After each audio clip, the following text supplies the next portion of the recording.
નમસ્કાર વિદ્યાર્થી મિત્રો, આજે આપણે ધોરણ 10 માં ચેપ્ટર નંબર 3 દ્વિચલ સુરેખ સમીકરણના રિવિઝન જોઈશું।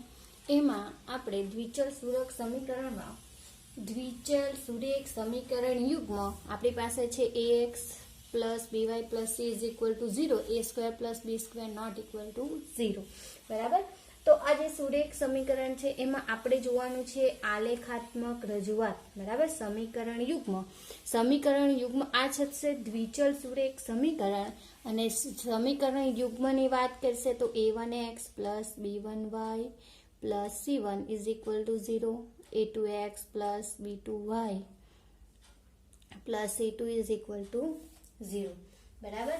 તો આપણી પાસે આ બે ઇક્વેશન મળશે, બરાબર। આ બંને ઇક્વેશન છે દ્વિચલ સુરેખ સમીકરણ યુગ્મ। આપણે જોવાના છે તેમાં આલેખાત્મક રજૂઆત, બરાબર। તો ફર્સ્ટ મેં વાત કરું તો આપણી પાસે દ્વિચલ સુરેખ સમીકરણમાં આપણે કઈ કઈ બાબતો ધ્યાનમાં રાખવાની છે। ત્રીજા ચેપ્ટરમાં 4 માર્કનો એક એક્ઝામ્પલ હશે ચેપ્ટર નંબર 3 માંથી।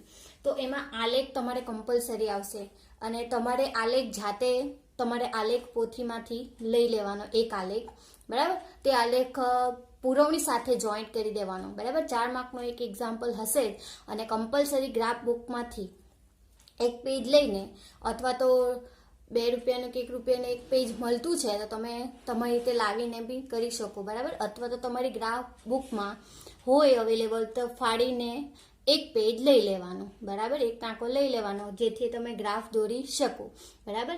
તો એ આપણે આલેખાત્મક રજૂઆત જોવાની છે। ઉદાહરણ નંબર 1, 2 ને 3 ગણવાના છે, બરાબર।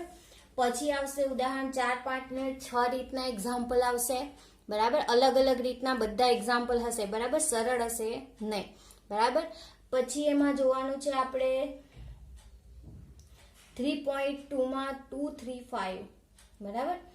પછી સમીકરણમાં આપણે એકવાર જોવા જ મળીએ ફરીથી।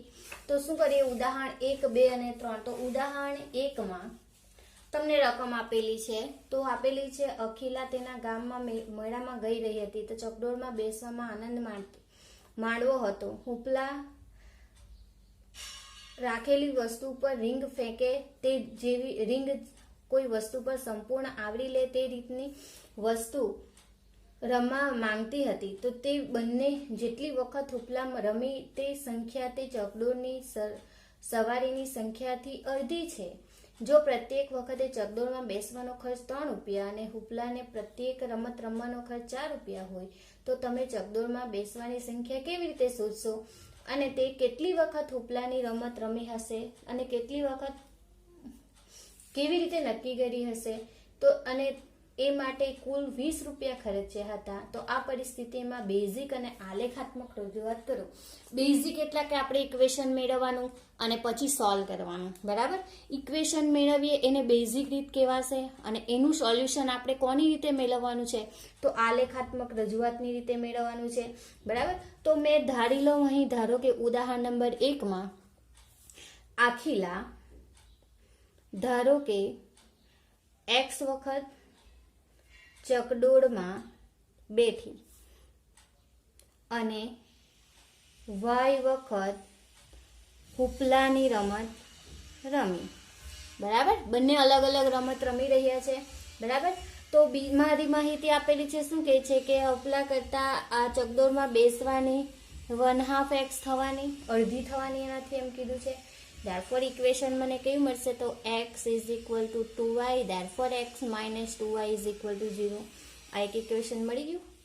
બીજી રમતમાં શું કહે છે કે એક રૂપમાં 3 રૂપિયા ખર્ચે છે અને બીજામાં 4 રૂપિયા ખર્ચે છે, તો ચકડોળમાં બેસવાના 3 રૂપિયા અને કુલ કેટલા રૂપિયા આપે છે, 20 રૂપિયા આપે છે। therefore આ ઇક્વેશન નંબર 2। આ બંને ઇક્વેશનને સોલ્વ કરો તો તમને વેલ્યુ મળશે। પહેલા તો x, આ ઇક્વેશન લઈ લો પહેલું, તો એના માટે x અને y ની વેલ્યુ આપણને મેળવતા આવડે છે, x અને y, બરાબર। કેટલી મેળવીએ, તો 2 જ મેળવીએ। તો x 0 લઈએ તો y 0 મળશે, x 2 લઈએ તો y 1 મળશે, બરાબર। કેવી રીતે, તો અહીંયા 0 મૂકું y, તો x 0 મળી જશે। પછી અહીં y1 મૂકું, y1 મૂકું તો કેટલા મળશે મને અહીં x -2 is equal to 0, therefore x is equal to 2 મળશે. બરાબર, ઇક્વેશન આ રીતે સોલ્વ થશે. બરાબર, બીજી વસ્તુ, આ બિંદુઓ તમે જાતે આવી રીતે દર્શાવો તો કોઈ પ્રોબ્લેમ નથી. હા, જો તમે ગણતરી કરીને બતાવો તો પણ કંઈ નહીં, ડાયરેક્ટ લખો તો પણ કંઈ નહીં, પણ જે આ તમે બિંદુ લખો તે સાચા હોવા જોઈએ એક્સ અને વાય પરના. બરાબર, જો આ ખોટા હશે તો હું આન્સર તમને માર્ક્સ આપીશ નહીં. બરાબર, તેનું તમારે ખાસ ધ્યાન રાખવાનું. બરાબર, બીજું ઇક્વેશન જોઈએ તો એમાં એક્સ 0 લઈ લઉં તો વાય 5 મળશે, 5 ચોક 20. બરાબર, એક્સ 4 લઉં તો 12, 4 તરી 12, 20 માંથી 12 જાય તો 8, 8 ભાગ્યા 4 તો કેટલા આવશે, 4 દુ 8 મળશે. બરાબર, આ રીતે ગણતરી કરીને તમે 2 અથવા 2 થી વધારે બિંદુઓ લઈ શકો. આપણે 2 બિંદુઓ કેમ લઈએ છીએ, આલેખાત્મક રજૂઆત છે એટલે કે બિંદુ લઈ લઈએ તો આપણને સરળતાથી એનો આન્સર મળી જશે. બરાબર, તો આલેખાત્મક રજૂઆતમાં કમ્પલસરી તમારે આલેખ દોરવાનો કઈ રીતે તે તો તમે શીખ્યા છે. આ એક્સ અક્ષ, આ વાય અક્ષ, આ વાય ડેશ, આ એક્સ ડેશ. મને કેટલા બિંદુઓ જોઈએ છે તો આટલે આપણને જોઈએ છે, ધન જ છે મારી પાસે, તો તમે આને આ રીતે બી નાનું કરીને દર્શાવી શકો. બરાબર, એટલે કે શું મેં કહેવા માંગુ છું, તમે આ રીતે બી દર્શાવવું હોય તો દર્શાવી શકો છો, કારણ કે આલેખ આપણો આ ધન સંખ્યા બાજુ આવશે એટલા માટે. બરાબર, તો આ રીતે બી દર્શાવી શકાશે તમારાથી. મેં આ રીતે જ દર્શાવું છું. મને કેટલા 5 સુધી આંકડા જોઈએ છે તો મેં લખી શકું અહીં 1 2 3 4 5, અહીં 1 2 3 4 5, અહીં 0, અહીં -1 -2 -3 -4. આ નહીં દર્શાવો તો ચાલશે, -1 -2 -3 જ્યાં સુધી. બરાબર, હવે 0 0 છે, પહેલું x is equal to 2y રેખા માટે તો 0 0 એટલે ઉગમ બિંદુ આવશે. બીજું 2 1, 2 1 એટલે કેટલા આવશે, અહીં આવશે. બરાબર, આ રેખા દોરું મેં અહીંથી. બરાબર, જો અહીંથી મેં રેખા દોરું તો મને કેવી મળશે, અહીંથી આ એક રેખા મળશે જે ઉગમ બિંદુમાંથી પસાર થશે. બરાબર, પછી બીજી રેખા દોરે, આ કઈ છે, x -2y is equal to 0 રેખા દર્શાવવાની અહીં કે x is equal to 2y રેખા છે મારી. બરાબર, બીજું જોઈએ તો શું છે, 0 5, 0 5 એટલે x અક્ષ પર 0 ને y અક્ષ પર 5 એટલે y અક્ષ પરનું બિંદુ થશે. બીજું છે 4 2, x અક્ષ પર 4 અને y અક્ષ પર કેટલા તો 2 એટલે કે અહીં મળશે. બરાબર, તો આ બિંદુમાંથી અહીં રેખા પસાર કરું, માપપટ્ટીની મદદથી તમારે કરવાનું રહેશે. બરાબર, અને જો આ બિંદુ જે મળશે ને તે આ મળશે 3 અને અહીં મળશે તમને સોરી 4 મળશે. આ બિંદુ આપણું 4 મળશે છેદ બિંદુ, અને બીજું કયું મળશે અહીંથી તો 2 મળશે. કયું મળશે, 2. બરાબર, આપણે વ્યવસ્થિત દોર્યું નથી એટલા માટે. બરાબર, તો અહીં તમને જે છેદ બિંદુ મળશે તે 4 2 મળશે, એટલે સમીકરણનો ઉકેલ x ઇઝ ઇક્વલ ટુ 4 મળશે અને y ઇઝ ઇક્વલ ટુ 2 મળશે. બરાબર, તો આ રીતે આપણે આલેખાત્મક રજૂઆત બતાવવાની છે. અહીં x અક્ષ પર સ્કેલ માપ દર્શાવવાનું, y અક્ષ પર સ્કેલ માપ દર્શાવવાનું આલેખમાં કમ્પલસરી છે. બરાબર, માર્ક્સ નહીં કપાવવા માટે તમારે કમ્પલસરી. અને આલેખનો એક એક્ઝામ્પલ 4 માર્કમાં કમ્પલસરી લઈશ. બરાબર, તો આમાં તમારે પ્રેક્ટિસ જાતે કરવાની રહેશે ઉદાહરણ નંબરની, ઉદાહરણ 1 2 3. અને આલેખાત્મક રજૂઆત આપણી સ્વાધ્યાય 3.3 ના એક્ઝામ્પલ છે. બરાબર, 3 બરાબર, તો તે તમારે કરવાના રહેશે. બરાબર, સ્વાધ્યાય 3.3 ની આલેખાત્મક રજૂઆત છે આપણી. બરાબર, એમાં 3.1 માં છે, પણ એમાં છે ને આપણે 3.2 માં આપેલા છે ને દ્વિચલ સુરેખ સમીકરણ, તો 3.2 માં સ્વાધ્યાયના એક્ઝામ્પલ નથી લીધેલા. બરાબર, તો તમારે ખાલી ઉદાહરણ 4 5 અને 6 3 કરવાના રહેશે. બરાબર, અને કેવી રીતે ગણવાના એ પ્રેક્ટિસ તમારે જાતે ગણવાની. બરાબર, નેક્સ્ટ એક્ઝામ્પલ જોઈએ આપણે.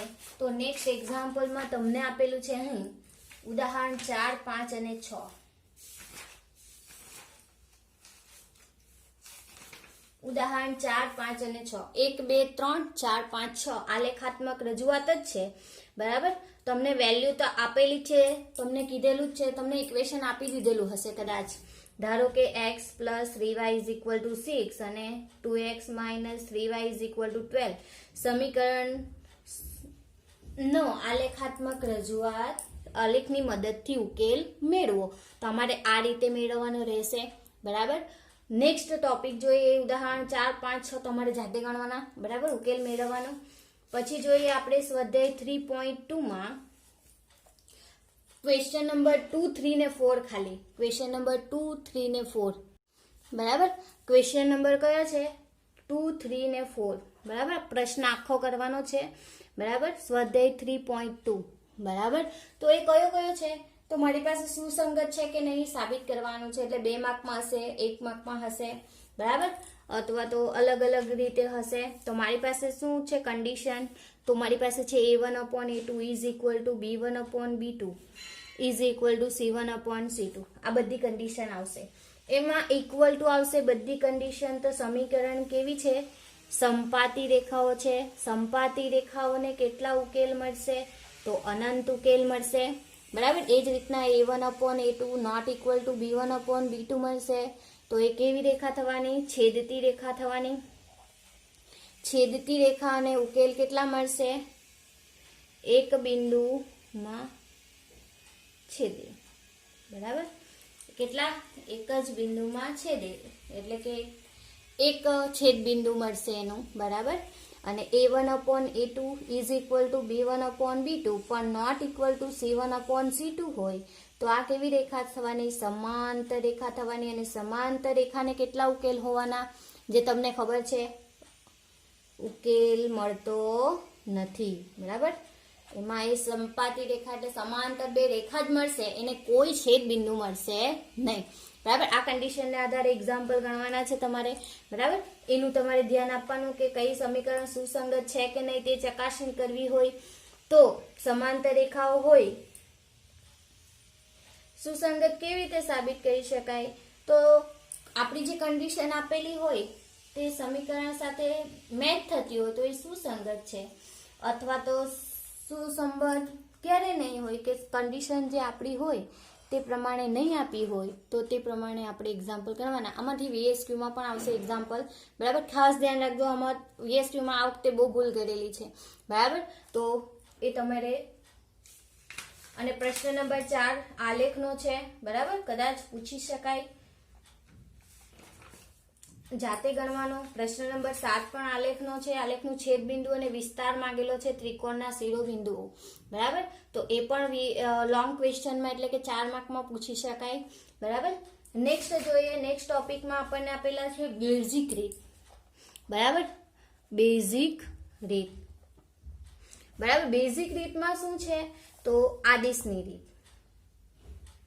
આદેશની રીત આપણે અહીં 2 રીત જોવાની છે. એક તો આદેશની રીત અને બીજી લોપની રીત. બરાબર. ચોકડી ગુણાકારની રીત આપણા ટોપિકમાંથી નીકળી ગઈ છે. બરાબર. તમારા માટે સારું છે પણ આપણે થોડુંક યાદ રાખવાનું કે આદેશની રીતમાં શું કરવાનું અને લોપની રીતમાં શું કરવાનું. તો મારી પાસે એક ઇક્વેશન છે. ધારો કે x plus y is equal to 14 અને x minus y is equal to 4. બરાબર. આ સમીકરણને મેં લોપની રીતે ઉકેલું તો લોપની રીતમાં ડાયરેક્ટ નીકળી જશે. અહીં 2x ઇઝ ઇક્વલ ટુ કેટલા આવશે? 4 ને 4 8 એટલે 18. x is equal to 9. કોઈ પણ 2 માંથી એક ઇક્વેશનમાં મૂકું તો y ઇઝ ઇક્વલ ટુ 14 ઓછા 9 કેટલા આવશે? 5 આવશે. બરાબર. હવે વાત કરું આ ઉકેલની આદેશની રીત. આદેશની રીત. બરાબર. તો આદેશની રીતમાં શું કરવાનું? આપણે આદેશ આપવાનો. તો x plus y is equal to 14 અને x is equal to 4 plus y. બરાબર. તો ઇક્વેશનમાં મૂકું તો કેટલા આવશે? 4 plus y is equal to 14. therefore y is equal to 10.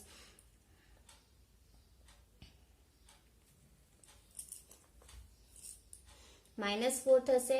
Plus y રહી ગયું ને એટલે 2y આવશે. બરાબર. 4x ની વેલ્યુ અહીં મૂકી પણ y તો એમનો એમ જ છે એટલે 2y થશે. આ therefore y is equal to કેટલા? 5. આ ઇક્વેશન આમાં મૂકી દઉં તો x ઇઝ ઇક્વલ ટુ 14 ઓછા 5 તો કેટલા મળશે? 14 ઓછા 5 તો 9 મળશે x. બરાબર. બંને માટે કિંમત તમને સરખી જ મળશે. હા. એક્સ અને વાય માટેની કોઈ પણ રીત કરો તમે, ચોકડી ગુણાકારની રીત, લોપની રીત કે આદેશની રીત, બરાબર. પણ આપણે આ બે જ રીત જોવાની છે, સરળ છે, બરાબર. બંને રીત 3 માર્કમાં પૂછાય છે, એક એક્ઝામ્પલ, બરાબર. બે રીત કમ્પલસરી પૂછાશે, એક આ લોપની રીત અને આદેશની રીત. 3 માર્કમાં એક્ઝામ્પલ હશે, 2 માર્કમાં તો એક એક્ઝામ્પલ આવી જ શકે, આદેશની રીત અથવા લોપની રીતનો. પરંતુ બંને જો પૂછાશે તો 3 માર્કમાં પૂછાશે. હું પૂછીશ એટલા માટે તમને કહું છું કે ગણતરી કરે ત્યારે ધ્યાન રાખવાનું કે તમે ઇક્વલ ટુ ની આ સાઈડ જાઓ તો પ્લસ લેવો કે માઇનસ લેવો. એમાં બી આ વખતે એક્ઝામ્પલમાં 80 માર્કના જે પેપર ચેક કર્યા છે એમાં બહુ ભૂલ કરેલી છે, તો નેક્સ્ટ ટાઈમ થવી જોઈએ નહીં. બીજી જોઈએ લોપની રીત, તો લોપની રીતમાં તમને કીધું છે એક્ઝામ્પલ કેવી રીતે ગણવાના છે. તો તમને ઉદાહરણ તમને આપેલા છે 11 અને 12, 11, 12 અને 13. તો ઉદાહરણ 13 કમ્પલસરી કરવાનો, એ 4 માર્કમાં એક્ઝામ્પલ હશે જ, બરાબર. 4 માર્કમાં એક એક્ઝામ્પલ હશે એનો, બરાબર. તમારે ધ્યાન રાખવાનું છે એટલા માટે, બરાબર. તો એ પણ તમારે કરવાનું. પછી સ્વાધ્યાય 3.4 માં પ્રશ્ન નંબર 1 આદેશની રીત અને લોપની રીતે ઉકેલ મેળવવાનો, એ બધા એક્ઝામ્પલ પૂછેલા છે, બરાબર. પ્રશ્ન નંબર 1 જ કરવાનો છે, 2, 3, 4 કરવાના નથી. ખાલી તમને જે આપેલા છે પ્રશ્ન નંબર 1 માં 4 એક્ઝામ્પલ એ સોલ્વ કરવાના છે, બરાબર. તો તમને ખબર જ છે કેવી રીતે સોલ્વ થશે, બરાબર. તો મેં કરું નહીં, જે એક્ઝામ્પલ તમે 80 માર્કના જ્યારે ટેસ્ટ લીધી છે ત્યારે પણ કર્યા છે. તો આ ઉદાહરણ નંબર 13, 12 કમ્પલસરી કરવાના, બરાબર. બીજું છે આમાં 3.4 નો પ્રશ્ન નંબર 1, બરાબર. બસ આટલું છે ચેપ્ટર નંબર 3 માં, બરાબર. કોઈને કોઈ પ્રશ્ન હોય તો મારો કોન્ટેક્ટ કરીને પૂછી શકે રિવિઝન કરતી વખતે, બરાબર.